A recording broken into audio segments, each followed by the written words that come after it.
So hey everyone, in this video we will see how to fix Frigidaire Gallery Nugget Ice Maker says add water, reservoir float and pump fix. So fix 1 is the hard reset. Press the power button to turn off the machine. Disconnect the power cord from the wall outlet. Leave the machine unplugged for 10 minutes to clear the internal motherboard memory. Reconnect the power cord to the outlet. Second fix is clear and reseat the water tank. Remove the water tank and fill it to the maximum line.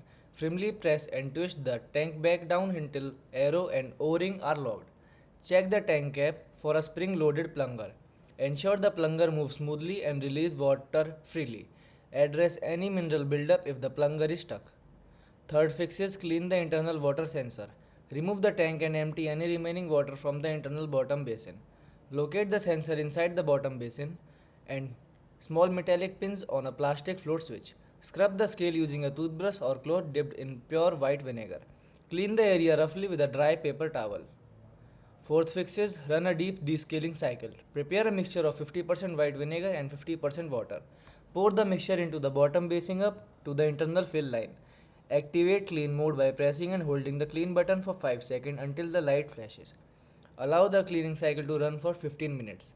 Unplug the drain tubes at the back of the machine to empty the vinegar solution into a sink. Reconnect the drain tube and fill the tank with pure water, then run the clean cycle again to rinse the machine. Thanks for watching.